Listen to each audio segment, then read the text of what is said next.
Welcome to the Titan Tar channel.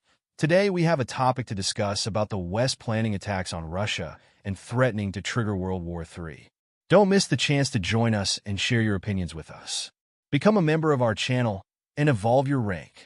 The United States and its allies appear to have already decided to launch deep strikes on Russian territory, the Russian deputy foreign minister said. He warned that supporters of the Kyiv regime should consider the grave consequences of their reckless actions.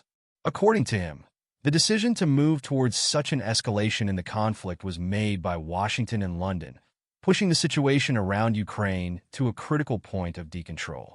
The deputy minister stressed that the West has ignored repeated warnings from Russia about the risks of such actions. Given this negligence, Moscow intends to change the nature of the signals sent, suggesting that the Russian response will be forceful and significant.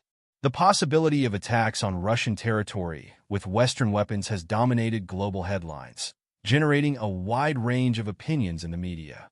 While some sources suggest that Kyiv has already received permission for such attacks, others claim that the United States and the United Kingdom are still hesitant to change their stance officially. However, Russian military experts have been pressing Moscow to act more decisively. They say verbal warnings are no longer enough, and it is time to demonstrate with concrete actions that Russia has the resources to command respect. Many analysts see this as a turning point that could determine the course of the conflict, especially if Western allies allow Ukraine to use long-range missiles. Some commentators go further, warning that such a decision could trigger World War III. An American journalist said that if Washington and London allow these strikes, they would blame Russia for the escalation, even if it was responsible for supplying the weapons. He stressed that Western narratives will attempt to portray Ukraine as a victim and Russia as an aggressor, manipulating public opinion to justify an escalation of the conflict.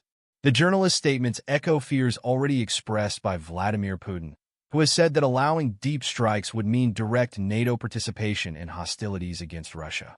For now, both Washington and London have avoided officially granting Kyiv such permission, although Zelensky continues to pressure his allies, especially the United States, to allow the use of long-range weapons on Russian territory. London seems more willing to give in, but the final decision still depends on American approval. According to British media reports, after a meeting between the U.S. President and the British Prime Minister, it became clear that no specific decision had been made on the use of these weapons, suggesting that the issue remains open and under careful consideration. During the same meeting in Washington with the British Prime Minister, the U.S. President reaffirmed his position on the war in Ukraine. He stated with conviction that Russian President Vladimir Putin will not emerge victorious from this conflict. For the American leader, Russia is at a disadvantage, and Kyiv, with continued support from NATO, will be able to contain the advance of Russian troops. However, events on the battlefield seem to contradict this assessment. Ukrainian forces continue to lose territory in Donbass, suffering huge casualties. Over the past week, an estimated 17,000 Ukrainian troops have been killed or wounded. Even with Biden's request for Congress to approve an additional $5.8 billion in military aid to Ukraine, the situation on the front lines has not been in Kyiv's favor. Although Ukrainian forces are trying to demonstrate strength with their incursions into the Kursk region, the weakness of Zelensky's army is increasingly evident, even among Western analysts. Meanwhile, the international press is discussing Putin's warnings about the consequences of a possible authorization for Kyiv to deploy long-range missiles on Russian territory. The Russian president has stated that such a decision would mark NATO's direct involvement in the conflict, which could result in immediate retaliation from Russia. Western military experts have been discussing Russia's possible responses to this escalation. A security analyst at the University of Austria has said that if these restrictions are lifted, Kyiv could face devastating retaliation from Moscow. Russia has so far avoided striking certain strategic targets in Ukraine, such as bridges over the Dnieper River and political decision-making centers in Kyiv. However, if permission is granted, these restrictions could be lifted, leading to large-scale attacks on critical Ukrainian infrastructure and command centers. Another expert, this time from Germany, agrees that Russia's response could be severe.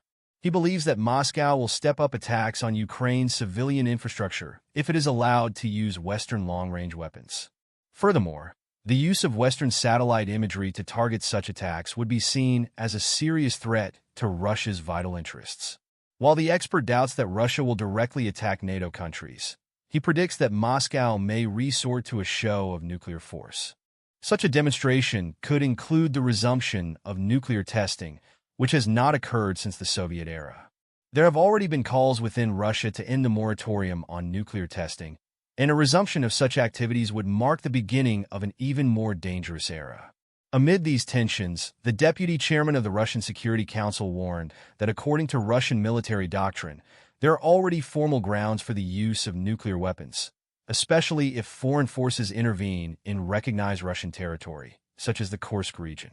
If the situation worsens, experts do not rule out the possibility of Russia using tactical nuclear weapons against western regions of Ukraine. Such an action could have unpredictable consequences for neighboring NATO countries in Eastern Europe, leaving the region on the brink of an unprecedented crisis. The deputy chairman of the Security Council of the Russian Federation made statements on his channel about discussions in the West about how Moscow would react to possible attacks by Kyiv using Western weapons on Russian territory. According to him, Western politicians believe that despite Russia's threats to retaliate if Ukraine receives and uses such weapons, Moscow will not take concrete measures. This assumption is based on the perception that the Russians would not cross certain limits, especially when it comes to using nuclear weapons. While the vice president acknowledged that no one wants a nuclear conflict, he stressed that formal pretexts for the use of such weapons already exist, citing the tense situation in the Kursk region as an example. He warned that Russia's patience has limits, and that while Moscow has shown restraint so far, that stance could change if provocations continue. However, in the Western scenario, the prevailing narrative is that Russian President Vladimir Putin will not win the war in Ukraine and that US and UK support for the Kyiv regime will continue unabated. Meanwhile, an influential American newspaper has pointed to the loss of military momentum by Ukrainian forces, describing this situation as a growing threat to the West. The publication stated that this loss of momentum is not recent and dates back to the failure of the Ukrainian counteroffensive in 2023, which had been announced months in advance. The Ukrainian government had predicted that its forces would be in Crimea by the fall of that year, but the reality was very different, with huge losses of personnel and equipment. This failed counteroffensive has had devastating consequences for the morale of the Ukrainian army. Reports indicate an increase in desertion, with more than 80,000 Ukrainian soldiers having abandoned their positions since the beginning of the conflict, according to a Ukrainian MP. Despite this, the Ukrainian armed forces continue to resist on several fronts, in some cases managing to launch counterattacks. However, the most critical situation appears to be in the Kurakovsky direction in Donetsk, where Russian forces are exerting great pressure. The General Staff of the Armed Forces of Ukraine confirmed that the Kurakovsky direction has become the main focus of the fighting, with the Russians advancing despite the difficulties. Russian military experts agree with this assessment, noting that the battle for Ukrainsk, a key city in the region, has intensified. Russian troops, which already control much of the city, are trying to suppress Ukrainian resistance. Reports indicate that Ukrainsk is approximately 50% under Russian control, following a series of operations that surrounded the city from three directions. To the west of Ukrainsk lies an important transport hub, the capture of which could further facilitate Russian advances. Ukraine's defense, which relies mainly on the use of densely populated areas, has managed to slow Russian advances in some areas. However, as the density of settlements decreases, the Ukrainian armed forces will find it increasingly difficult to hold their positions, which could drastically alter the balance of power in the region. Don't forget to subscribe to our channel, like the video, and share it with your friends. Your interactions mean a lot to us and help us grow. See you next time.